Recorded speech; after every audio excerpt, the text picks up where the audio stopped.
Hi, good afternoon, everybody. It's another Friday live session. Thanks for joining us. Sorry we're a minute late. We've got a tad bit of technical problem in the background today.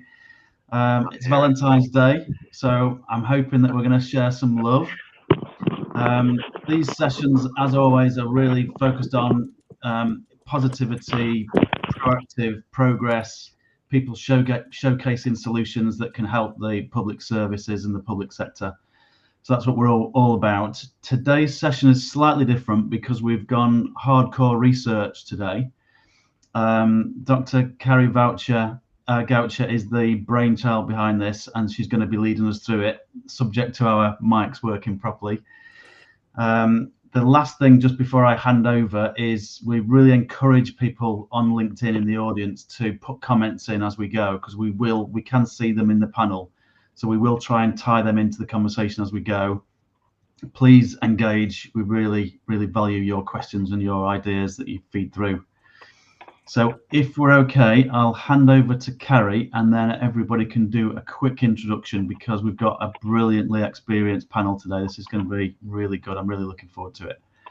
So shall I hand over to you next, Carrie? Perfect. So warm welcome to you all. We have been producing a whole load of findings for you today. We are having a few technical issues, so I'm going to ask the panel to introduce themselves. And Vlora, please go for it and tell us the magic that you bring today. Hi, Carrie. Thank you for introducing me. I'm joining from Berlin. It's snowy today, so it's a very white Valentine's Day.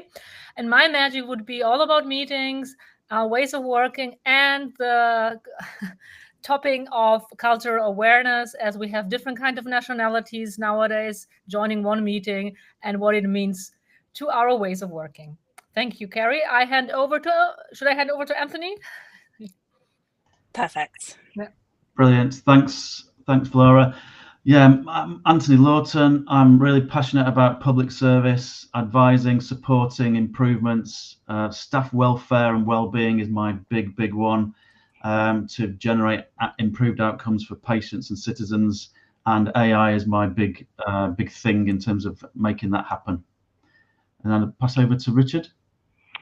Hello, yes, delighted to be here. I've been a bureaucracy wrangler for a couple of decades now, both on the process level, organizational design level, and now latterly much more of a focus on the leadership. And I'm committed to extraordinary leadership in the world, and that's where I place my focus right now. Right. So I guess it's my turn. Hello, everybody. I am Steve Tendon. I usually start all my public appearances with saying, "Hello, friends of Herbie," and I might need to explain that. I will do it as we go on. I'm the managing director of Tameflow Consulting Limited. I'm helping companies, especially large companies, to improve their financial, operational, organizational, and human performance, applying strange things like pattern theory and theory of constraints. More about that in my interventions. Over to Carrie. So warm hello. I think you can now see our slides. Drop us a note in the chat if you can't. So I am a scholar and a researcher of meeting culture and collaboration culture, but before that I was a practitioner. So I sometimes feel a bit of a fraud as an academic, because really for the 20 years previous to that, I simply did stuff like everybody else. So I'm going to try and combine those two things today and provide you with some insights that will help you see this picture in a brand new way. So I think we have everything working technically. Is there anyone who hasn't introduced themselves while I was rummaging with the tech?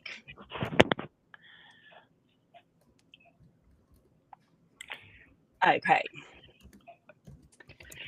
So 3 months ago, I was short of a LinkedIn post to share, and I drafted this table a while back based on some previous research interviews and this concept of collabureaucracy and all the stuff that goes wrong when we try to do stuff at work.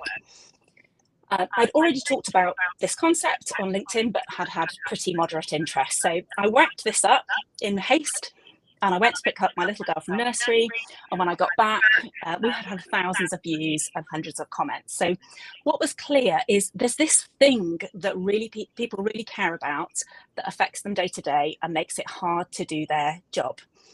So when we talked about collabureaucracy, i.e. the friction of trying to get important stuff done and deliver strategies together in teams and across teams and at scale across an organization, I realized I should have added like a trigger warning. So people talked about trauma, jobs they'd left because of it. They talked about wrecking balls, and they felt leaders didn't get it.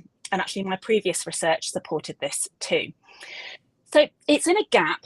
It's sort of about leadership, it's sort of about OD, it's sort of about efficiency, sort of about comms, culture, managers, strategy, priorities. Like it sits in this messy bit in the middle that doesn't really have a name.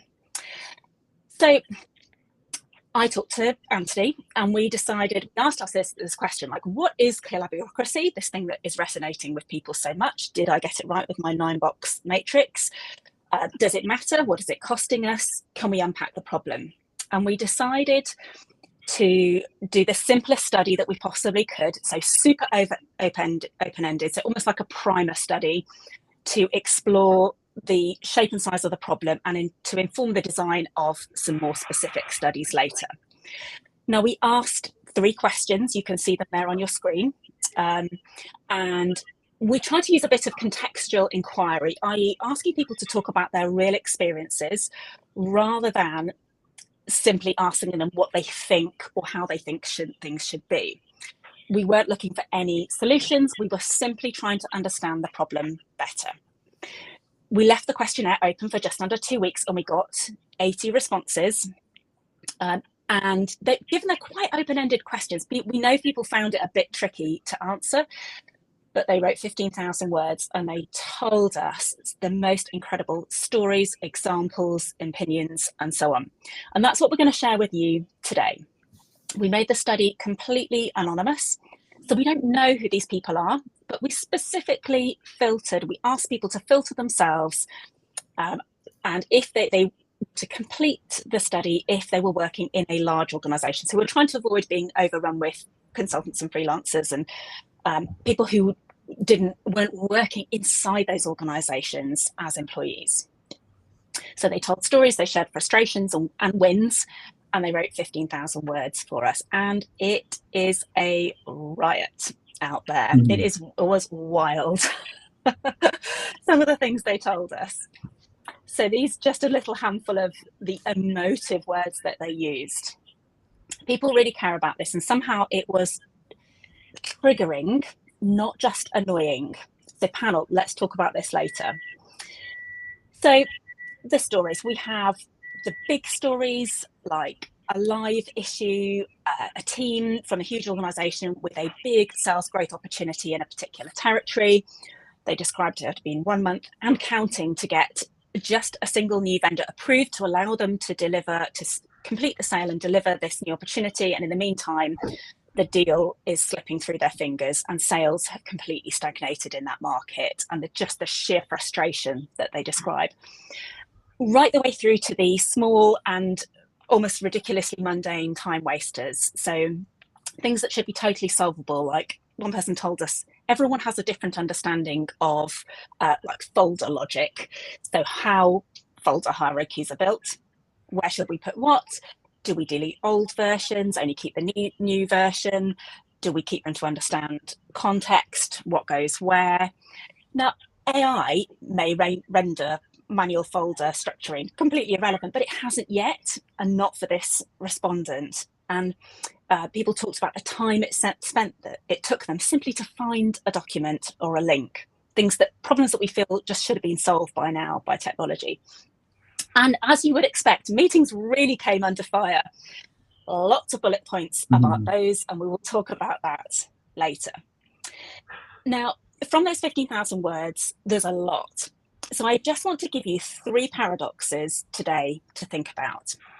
Because, of course, the data told us tons of stuff that you know already, problems with prioritization, problems with communication, problems with tech, problems with strategy, problems with leadership, trust, all those things. And what I wanted to do was, just in the short time we had to explore this data, to give you something more useful than stuff you could have written a list on yourself. So here we go. We've got these three paradoxes. And when we have a paradox, we have a tension between two important things. And that makes it much harder to fix, because you've got forces driving in both directions. And that's what we see in the data. That's why I think it's so hard for organizations to fix this and address it. So here are the three big ones, and let's break them down. Now, first of all, a little bit about one of the ways that we analyze the data. We used AI to analyze the sentiment. Now, I want to highlight, we used Anthony Lawton, who is hosting this call, we used his tool called Insight Genie. It is designed to bridge the gap between people making decisions and all the people who know what those decisions should be informed by. So it was a really pertinent tool, and we wanted to use that tool to demonstrate what it can do. And it's very good at analysing sentiment. So what it's doing is evaluating the emotional tone of a piece of text, and through a number of steps, which Anthony can talk more about, it will categorise it as positive, neutral, or negative by turning the words into mathematical vectors to determine the level of sentiment. And that means we can take emerging themes and assign them a score out of 100. And this is just the way we've done it in this study.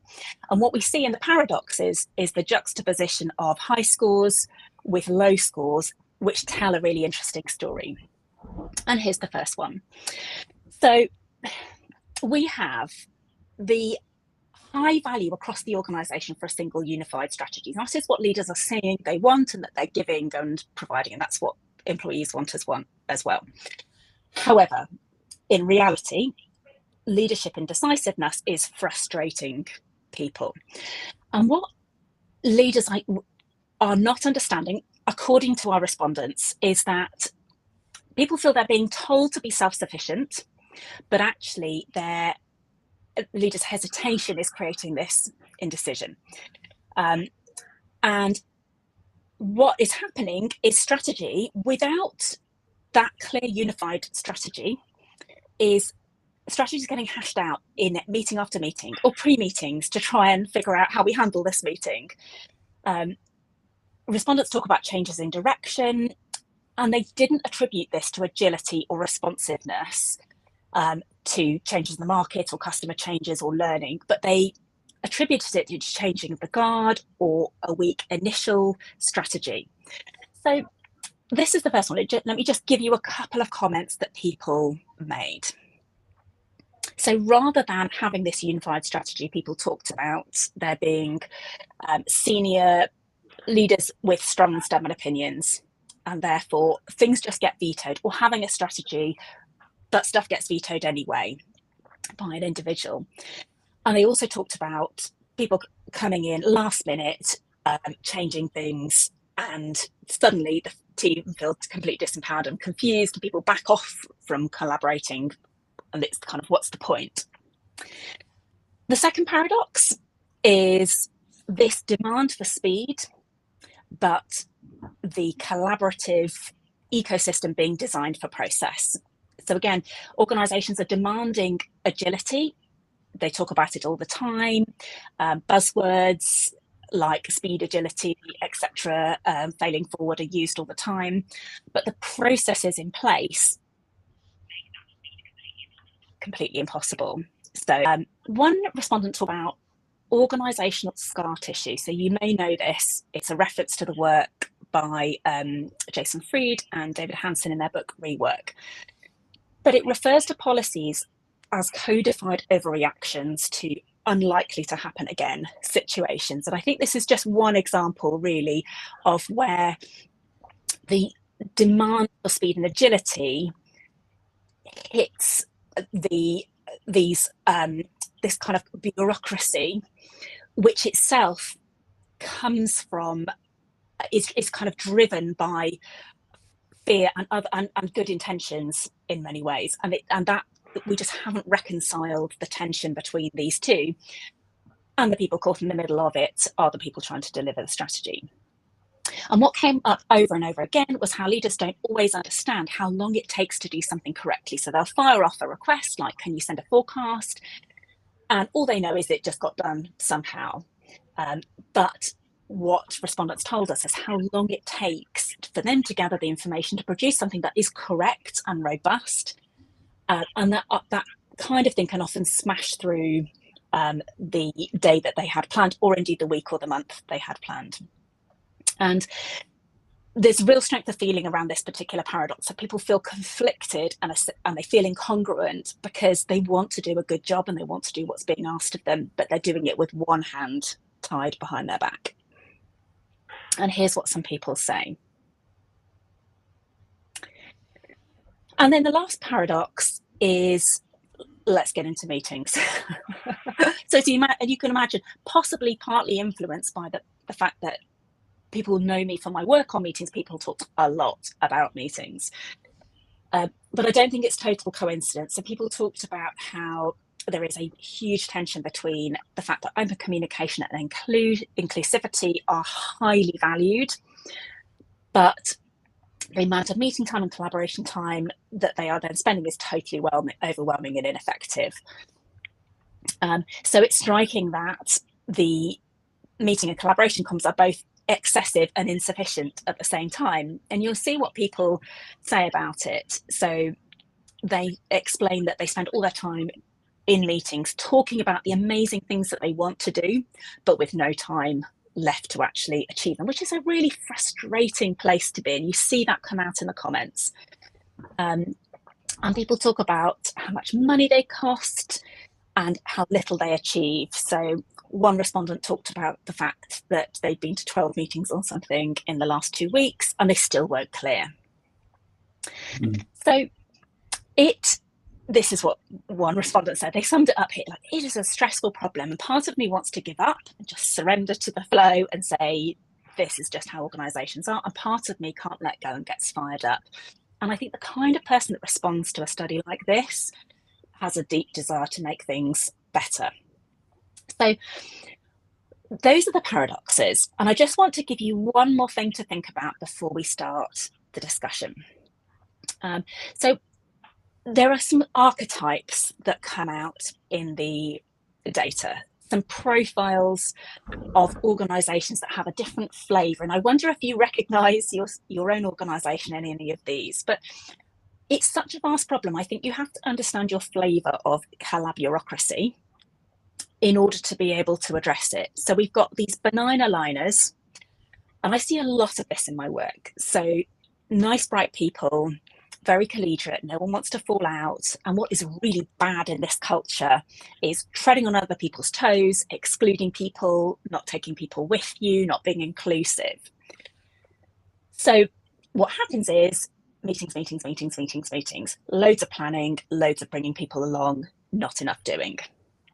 We also have the Wizard of Oz culture where power is not written down, it is whispered. Things happen behind a curtain. And it can also be very benevolent and benign, sometimes not. And you see this in smaller companies which are founder-led, or very large organizations with these invisible power structures. And employees talk about, our respondents talk about the fact that they're kind of second guessing things all the time. And sometimes that there are just so many processes and approvals and committees and so on, it's just impossible to navigate. And then finally, we've got awake giants, where they're big, they know that they are coming out of a very conservative, traditional hierarchical heritage. They want to innovate, they talk about it all the time, but they are blocked by their own guardrails and rules. So they're fully supporting it, but they cannot figure out how to free up people for speed without the wheels coming off. And of course, the problem with all of this is, if we think about collabureaucracy, other than the difficulty in spelling it and saying it, is it's not a thing. It doesn't have a budget is not a line item in anybody's plan. It doesn't have a place in the organisation. It probably doesn't have a strategic objective, although it will connect to quite a few of them. And there are so few exemplars. When people ask me who's doing this really well, I do a bit of finger drumming and like, well, there's this company and that company, but there are not many companies in the mainstream doing this well, and this has to change. So we're going to hand over to the panel now. So I'm going to hand you back to Anthony, who will harness the magic of the panel to talk about this. And then I'll come back at the end to explore what next and how you can hear more and join and get access to the resources that we're going to create from this. Brilliant. Excellent. We've got full screen again. Thanks, Carrie. I know that was really difficult because of our tech problems and us all stressing out before we went live, but you've done an amazing job. Yeah, back to the data, 15,000 words of amazingly brilliant data. And I think Carrie's done a fantastic job of drawing it in just to those 3 areas for this session today. We are going to be doing a lot more with it, and there'll be more sessions going forwards and things, and we'll be doing qualitative interviews to back this up, and we will at some point in the future be producing a bunch of solutions for all this work as well. So please stick with us. Shall we just go round the panel just for first takes on it? Shall we start with Richard and get your views first? Yeah, okay. I didn't drink any water for the entire time Carrie was speaking because we were sharing this mic. Hang on. Okay, well, yes, thank you very much. Yeah, brilliantly laid out, and I love those paradoxes. That's something I certainly recognise from my own work. Yeah, and something that I suppose two big themes came through: clarity and trust. And the first one pertaining to clarity, pertaining to this first paradox, is we can't. It's very difficult to empower people and have them have a sense of autonomy if it's not clear to them what's expected and where they need to go and the direction. So, and the companies that do this brilliantly do have very simple and very clear organizational objectives that everybody can relate to, and everyone can source guidance from in terms of what they need to be doing in their role to further the goals of the organization. And then with regard to the too much and too little collaboration time, that's trust in a nutshell, and leadership, leaders able to trust those around them is a key theme here, and it can be very difficult for leaders who have sort of grown their professional personas through hierarchy to learn to let go, in my experience. So those were the two pertinent points that arose for me as you went through your excellent presentation, Carrie. I can embellish on that more later, but that was my initial take. Fantastic. Shall we go to Flora next? Thank you, Anthony. So I really like the archetypes, and I can see or reflect on companies I worked who belong to all of the three, and especially the alignment archetypes. So if you need everybody in the room to feel comfortable, to decide and move forward, it's not going to happen. So that's what I realize very often. We have to wait till person A is going to come back from PTO because we don't want to step him or her on her toe. And I think this is where sometimes hierarchy is even needed. So I think we need a sweet spot of when can we let go, and so like be hands-on on what's the intention right now. And having a very strong collaborative culture sometimes is very slow. So yeah, I really love the archetypes. Yeah, brilliant. And we'll get into loads more detail as we go. Steve, over to you. I think you're on mute. I hope you're on mute. We haven't lost your mic. Hello? Hey, we're back. Yes. So I have been rehearsing for the last 5 hours to pronounce collaboracy. I can say collabureaucracy, right? Okay, but the presentation Carrie gave, resonates a lot with my experience. All those things I see over and over again. But what I think is interesting is how can we approach these kinds of problems with new perspectives, out-of-the-box perspectives. Now, I live on Malta. It's the place where Edward de Bono, Professor Edward de Bono was born. And here, thinking out of the box is the norm. Everything is outside of the box. So what can we pick up here? Now, my first few reactions were, for instance, the cost of meetings. Meetings don't cost, because that's what you pay. You pay the salaries, you pay them anyway. So the framing should be not what it costs, but what it gives you. If a meeting provides you benefits, then it's good. If it doesn't, then you shouldn't do it. Another thing is about processes. And Richard was talking about trust. Well, processes are embodiment of trusts. They are ways for management to delegate the doing of things without having to be there and micromanage and oversee. But of course, the other side is that processes get misused, misapplied, and at a certain point, that trust in processes becomes the only thing, and there is no longer trust in people, and then we have a problem. So then we have the alignment. Flora was onto this. No, alignment, I think, is key, but how do you reach alignment? And the way I prefer is to look at the self-interest of all individuals, because we're all driven by self-interest. We do things because we want. And often when we hear, and there was one quote there in the presentation of Carrie, that often you have this sentiment that, oh, management doesn't get it, management does not understand. But could it be that you're not understanding what are the self-interest of management? Because if you don't get that, then no matter what you're presenting, you won't get their attention. And conversely, across the organization, how do you expose the self-interest of all people? And Flora said another thing about conflicts, which I think is key, because I love conflicts. Conflicts are engines of innovations, because the moment you resolve a conflict, you're bringing together different perspectives, and therefore you're improving. So rather than avoiding conflicts, I was saying, bring them on. Now, the more, the better, the merrier. We'll have fun. That's it. Excellent. Can I jump in next, Carrie, just to start a bit of conflict? NHS is my main work since 2007. So first of all, the first thing I recognised, a bit like Flora, was I can see all three of those archetypes in the NHS. So it's such a jumbled, chaotic mess. Won't be too critical, but I can see all three.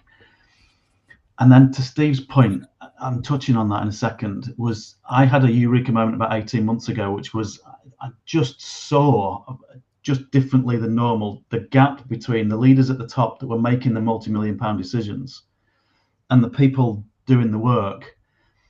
And I think all this is connected to, we just need that connection and that connectivity so that we've got the macro gestalt and the features all connecting together in the most efficient and effective way, which is where I sort of see AI really supporting that and making this whole journey a heck of a lot easier. But ultimately, that's what it's about, isn't it?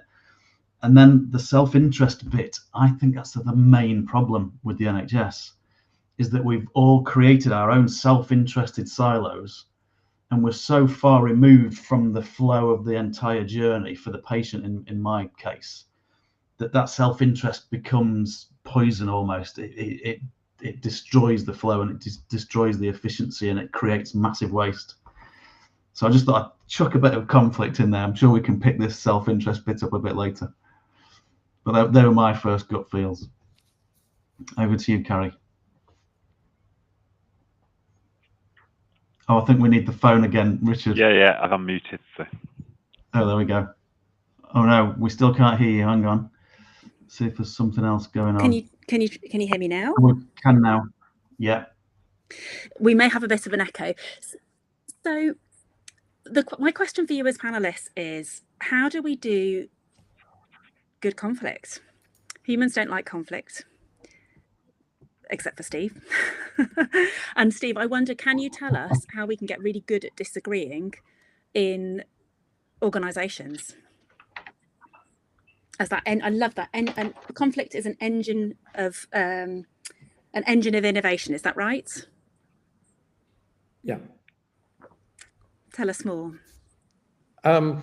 So I start from the self-interest, because I think that is the connection to everything. The point of my action is always that we cannot avoid self-interest. It's always there. So what we need to do is to find ways to bring about what I call the enlightened self-interest. How does that happen? That people, by some ways, by our communicating, get an aha moment, and in that aha moment, there is a change of perspective. In that changing of perspective, the direction of self-interest changes. So if you're able to affect the perceptions, beliefs, mental models of individuals in such a way that they successively discover these aligning perspectives, you will start to create that alignment. But here the conflicts comes in, because I don't go about preaching, oh, we should all be together, be kind and good. No one will listen to that. So instead, we look at all conflicts at all levels whenever they happen. And there I typically use one tool from the theory of constraints of Dr. Goldratt, which is the evaporating cloud. I don't know if you're familiar with that, but it's a way to visualize a conflict and more specifically bring out the assumptions that are under the conflict. Because if I can expose my assumptions and you expose your assumptions, we can start to see how we are thinking, what are the beliefs, the drivers.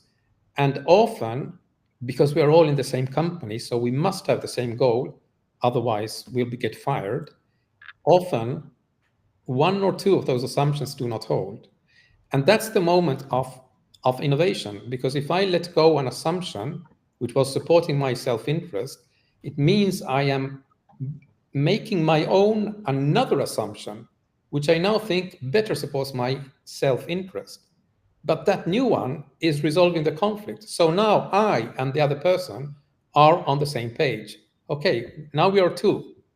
Take the next one. And one by one, this little tiny cloud of enlightenment and agreement starts growing. And that's how you create successively like a critical mass. And the sooner you bring in the CEO and all the top managers in this process, all the better, because then this cloud can expand faster. So that's in a nutshell of how I am thinking about this. Brilliant. And I guess that ties back to the first paradox to a degree, doesn't it, around not having that clarity. I guess just assuming that the NHS's focus is the patient, if we do that, we're at risk of missing a lot of the time. People aren't actually doing that. They're stuck on their 30 KPIs in their particular team as opposed to that bigger vision. I don't know if everybody else would see that connection in terms of that clear strategic vision for the organization isn't always as clear as it could be. How are you finding that, Steve? Do you think it is generally quite clear with the organizations you're working with, or is that woolly for a lot of organizations? Did you ask me? Yes, sorry, and I just thought I could whiz around to the other guys as well. But well, to begin with, this clarity of direction is never there. I think it's never there. So it has to be brought about, and often the tools that we see used to create this common direction can be misleading. Take, for instance, the OKRs, which are very fashionable nowadays. What I see happen is that, top managers say, okay, build your branch of the OKRs because we are in a hierarchy and that's how we reason. People in the respective branches go off and they create their vision, their siloed vision. Within that, there is total agreement. There is total agreement, and this branch goes down several levels. And then we report back to top managers, hey, we have it, we nailed it, we are all on the same page. But what happens is that only the top level of this tree is presented. There it's all right, but if you go down at the bottom in the respective levels, there you will have hidden conflicts. And the thing is that often these conflicts arise, well, you would say across silos, but I would say more specifically across budgetary boundaries. So the source of all evil is the budgeting process.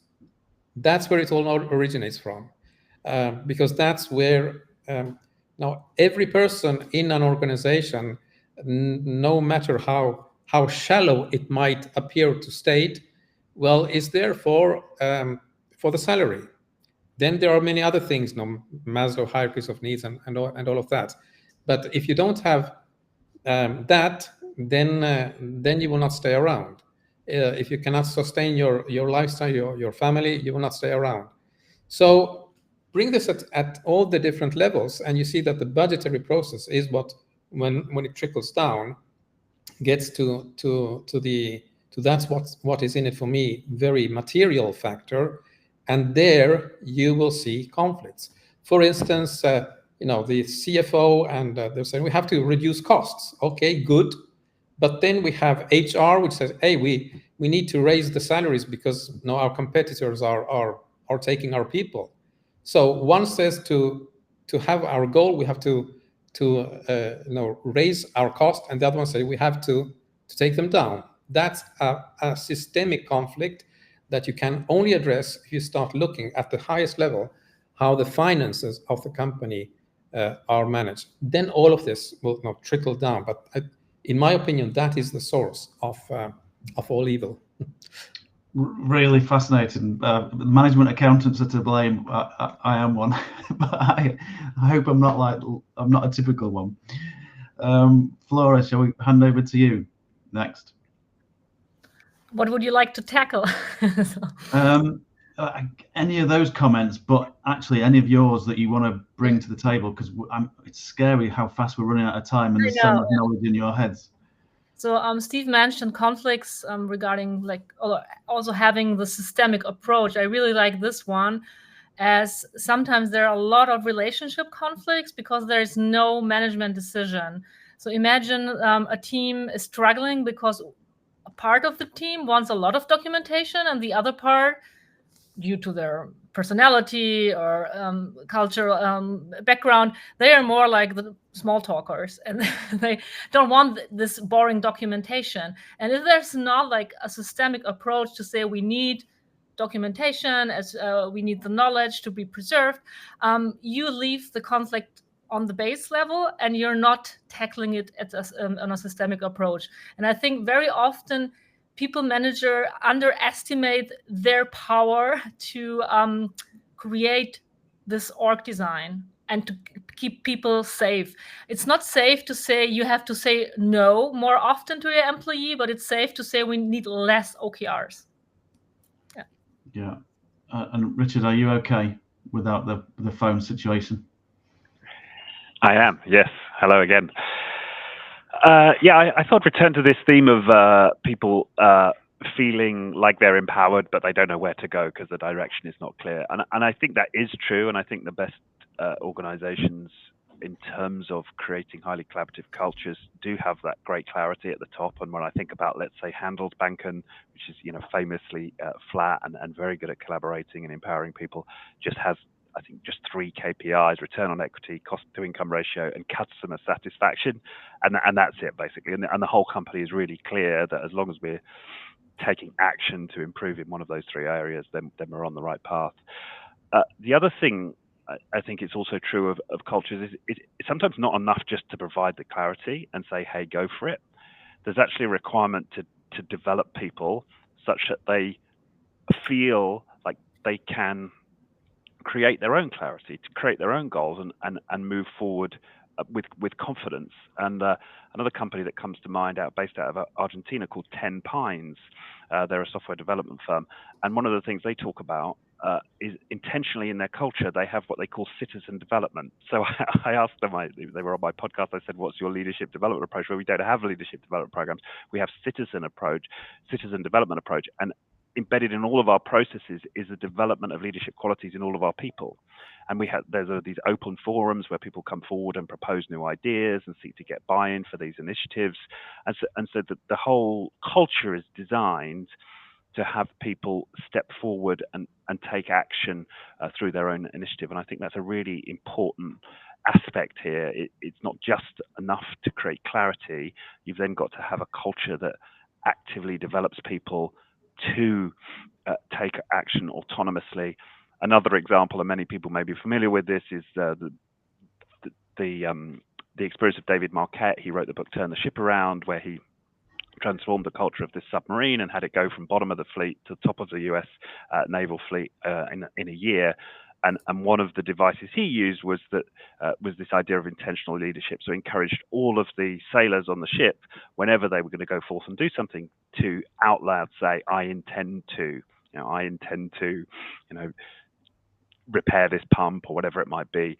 But again, this was another device for developing the leadership qualities of those individuals, their communication skills, their ability to take action autonomously. So I think we need this coupling of clarity at the top with development of individuals in order to make highly collaborative cultures that encourage autonomy. That's a brilliant segue to Michelle's comment in the chat. I don't know who wants to just talk to this one first, but I guess we all could. Leaders conflating decisions and solutions. And shall I just have a quick kick-off with this one? My vision of managerial life is that managers are there to support and unlock the ability for the people on the coalface of the work to do their best work, and to listen and to unlock and to unblock. And I think that does tie in with this point around decisions and solutions. But am I in isolation with that view, or would everybody feel the same way in terms of a leader's job is to support their journeys, if you like, and to unblock the flow and to support them to create that flow? I don't know if I remind you of Tachi Ono, who wrote the Toyota Way. He developed the Toyota Way, and one of the principles in that is respect for people.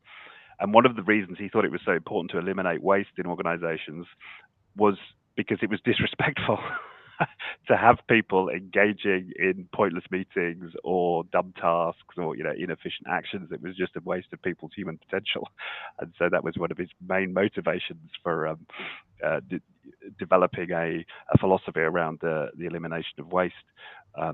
So yeah, I think there's a lot to be said for a leadership stance, which is about how can we have people make the best possible use of their time as an expression of caring for those people. Yeah, a really good way to look at it. Flora, have you got a take on this? Yeah, I would also agree that the leader is the coach, and sometimes maybe a coach would also be tempted to score a goal and be on the field, on the soccer field. And I think this is something that's really hard to address, or many employees don't dare to tell the truth and say, you're like on the soccer field, could you please leave? And to establish this open communication, to make it explicit where is the playing field and where is the coach needed, is something, especially in different cultures, not that easy to address because they're not used to talking to a leader as like on eye level. And I think this should be something the leader should start, like offering this reflection and ask, could you give me feedback when I overstep you or go and try to be a soccer player and not a coach. So I think this is a good picture to think of the soccer field. Where is the leader really stepping in, outside or inside? Yeah, okay, excellent. We've got another question that looks like a good one. I'll feed this one over to Steve, but he's probably not had a chance to read it yet.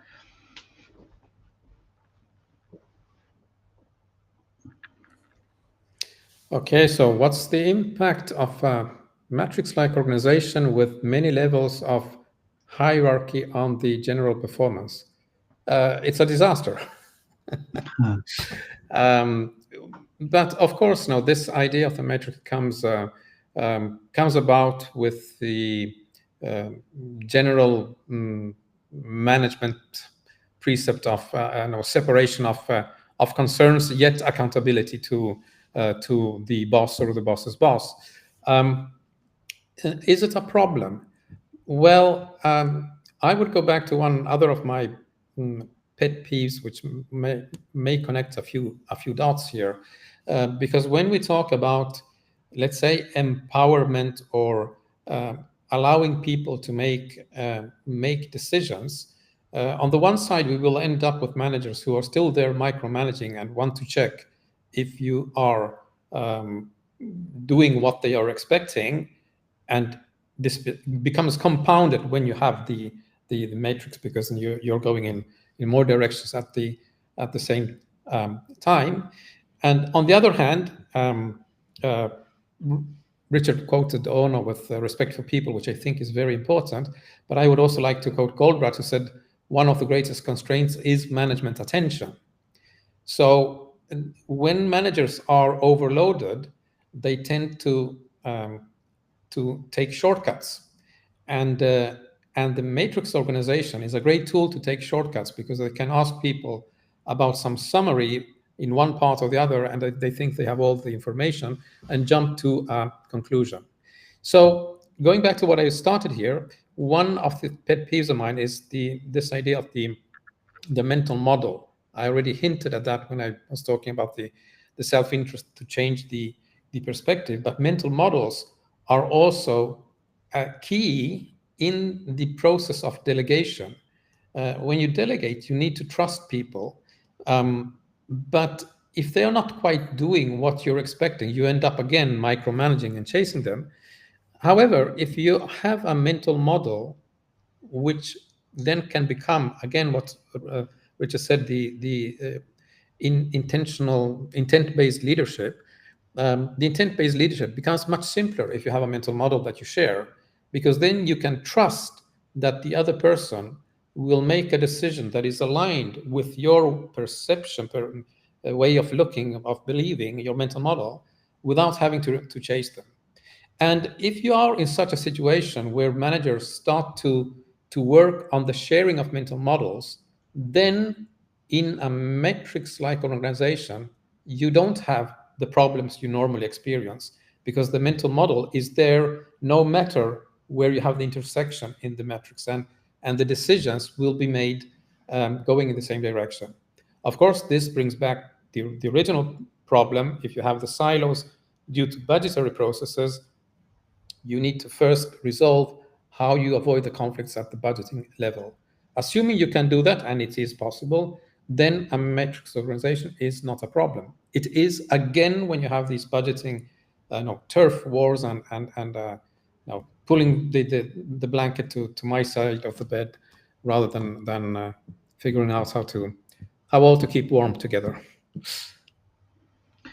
Fascinating stuff. There's another comment that's just come up that I think is relevant. Richard, do you want to have a go at this one? Okay, let me say it out loud first. But if making shortcut decisions is a shortcoming, doesn't creating decision ownership and autonomous teams help with this? Yes, I think it does. But I think Steve's point is also true, right? If they're attempting to be autonomous and own decisions inside of a web of conflicting commitments, it can be very difficult to execute good decisions.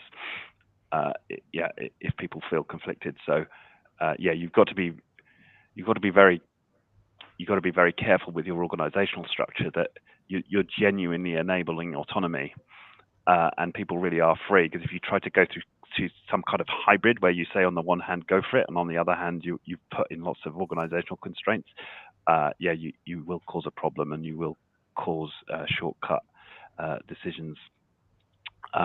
So yes, yeah. So I think the answer to the question, autonomous teams does help with this if you implement it in the right way. Yeah. I would like to add something there, because it's related to what I said before. Autonomy by itself, I think, can be misleading. It's not the most important thing. the most important thing is agency. So that's someone, when they, with their heart and mind, make a decision, they feel the owner of that decision.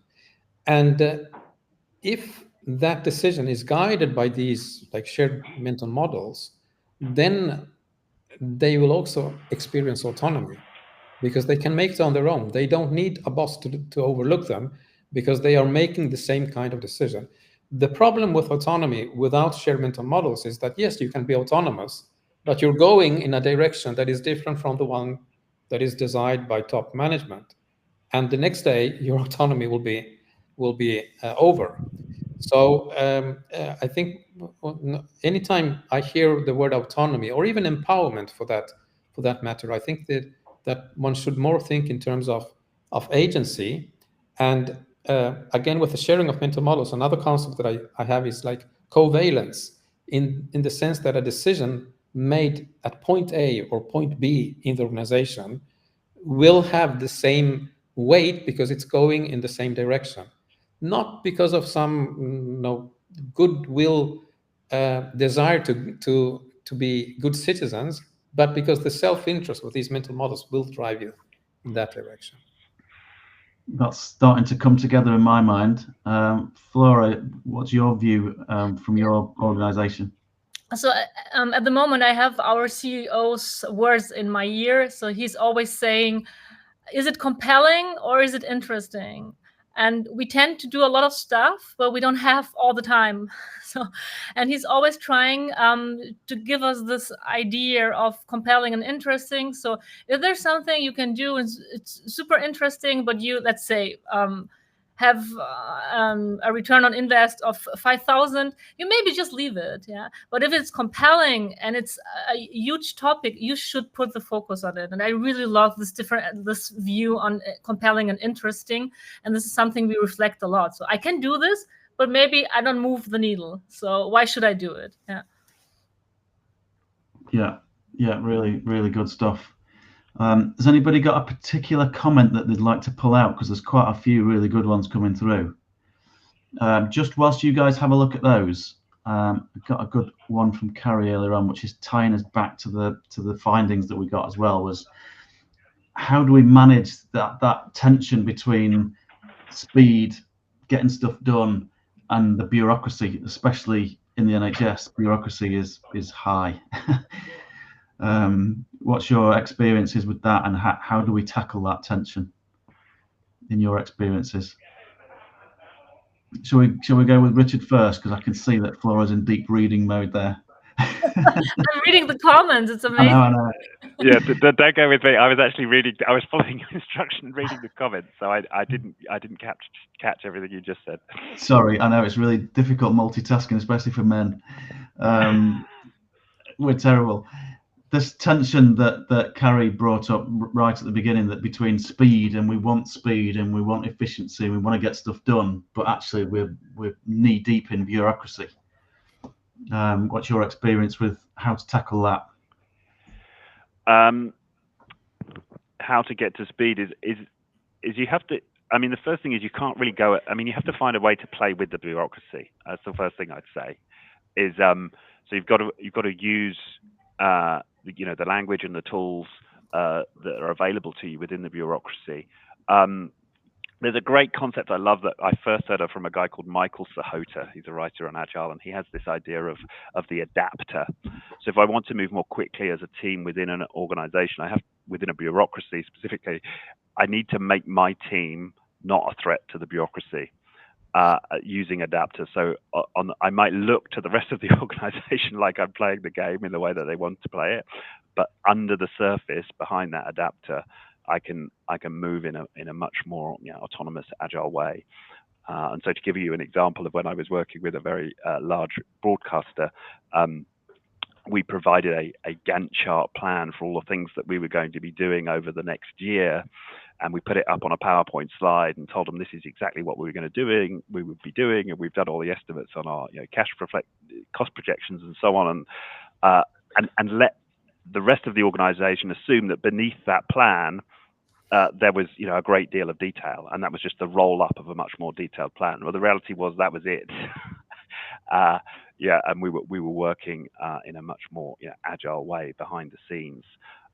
But by doing that, we never engaged the immune system of the bigger beast, and we were able to operate in a way that let us let go of a lot of the the normal bureaucratic constraints, and we were able to indeed operate very quickly. And when the rest of the organization started to see the rapid progress we were making, we had less and less oversight, and there was more and more trust in what we were doing, and so it actually became easier and easier over time.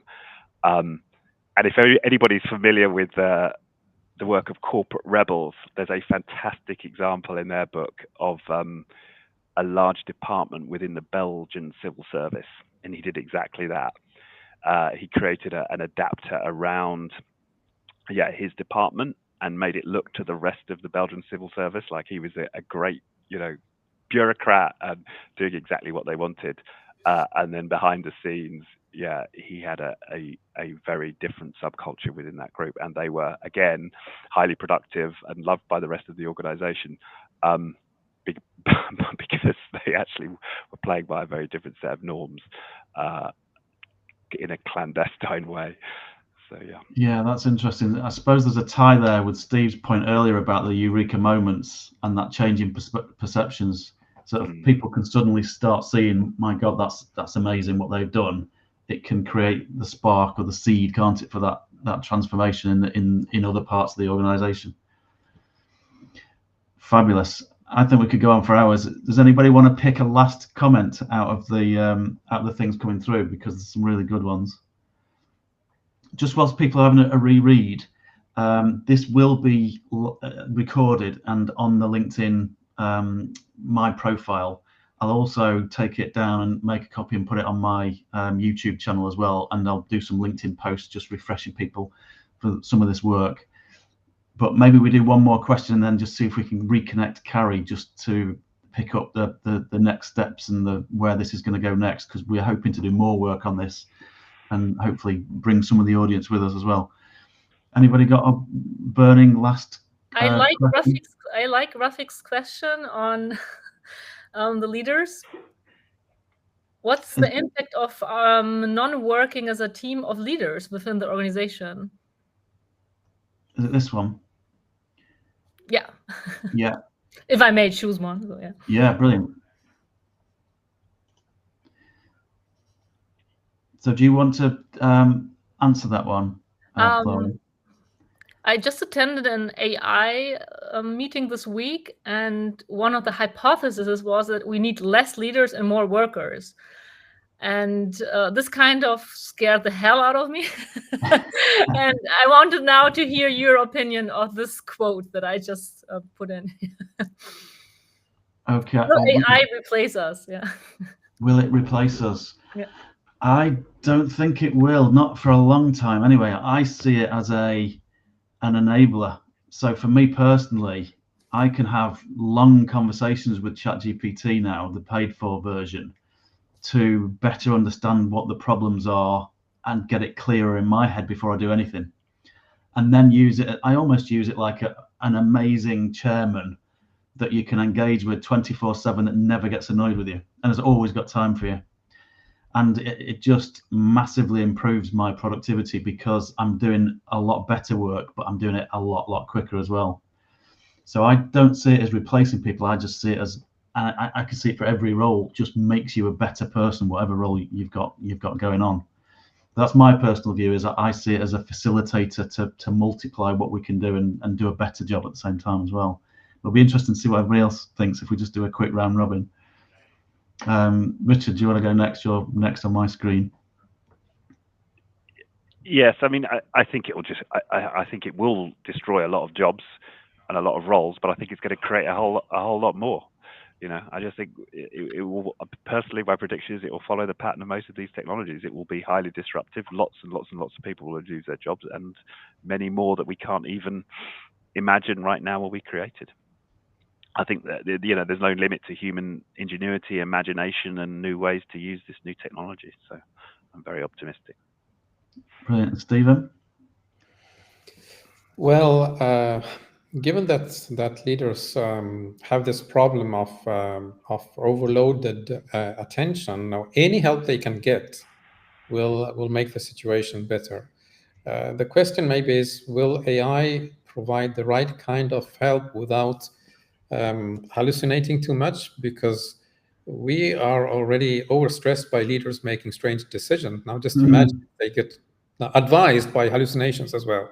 We'll see. Now, it will be fun. No, history will tell us, but the future will be fun. Excellent. I could do a whole piece on the hallucination piece, but we'll do another video for that one. Flora, if we go with take your take, and then we can close with the next steps and all that sort of side. I mean, I start with my take, and I'm still thinking of Rafik's question on the is it about non-working leaders or not effective leadership teams? So, yeah.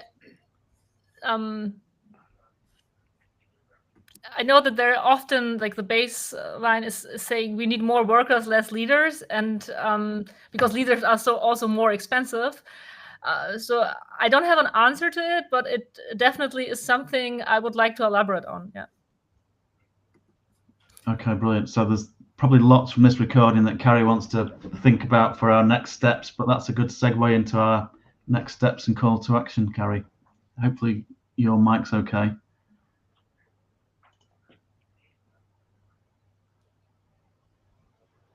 Oh, we can't hear you now. Let me just take that off as well.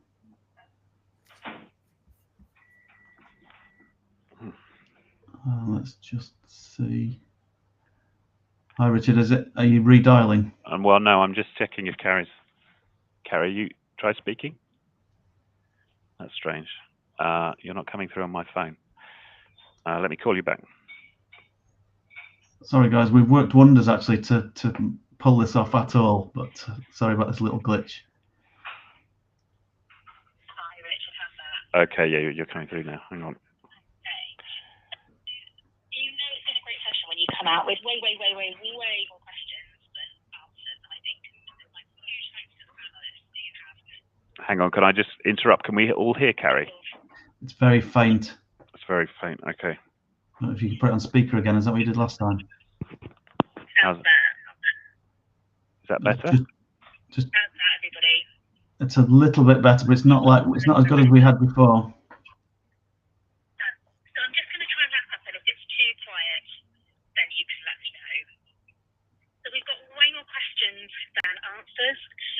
What I'm going to suggest is that we open up a LinkedIn group to house these questions and carry this conversation on. And we've got another LinkedIn Live coming up in April, where we're going to tease out some more findings and start to present some kind of roadmap for change. Not a solution, but somehow organise the insights that we've had today and from the data to propose, okay, what might a future direction look like. If you want to follow along in the meantime, the best way to do that is probably via my newsletter, where I will share the results and any opportunities to get involved in invitations. So there's a link here which we can also put in the chat to sign up to that. We have had a really engaged, thoughtful and knowledgeable audience today. So don't let this mini pop-up community that we've created go to waste. Let's find a way to keep that conversation going and to start to feel our way to what a way forward might be. And then finally, big thank you to Anthony for letting us use your amazing consultation tool, Insight Genie, and to the panelists for your what I knew would be amazing insights today. Thank you so much. Yes, absolutely brilliant. I echo that. And thanks to Carrie, she's done a lot of work behind the scenes. Just those few slides does not do justice to the work that she's put into this and the original vision that she's had for it. I think it's going to be brilliant work. Just in case people couldn't hear, we're going to set up a LinkedIn group specifically for this work. So keep posted, follow Carrie and follow me on LinkedIn for updates. We're going to do another LinkedIn Live like this in April. So if you can go to my profile and just look for the events, I'll set that up shortly. And don't forget the link here for Carrie's newsletter, because you'll get updates from that. But hopefully everybody's enjoyed it, and there's some great stuff here, and we'll keep sharing and keep moving forwards. But I've really enjoyed it. I definitely feel like I need to get in touch with the panel members and drill them some more on their thoughts, because it's really interesting stuff. So thanks, everyone. We're 6 minutes over, but I think we could have been 6 hours over. So we'll see you all again soon. Thanks ever so much. Thank you. Thanks, Steve. Bye. Thanks, Anthony.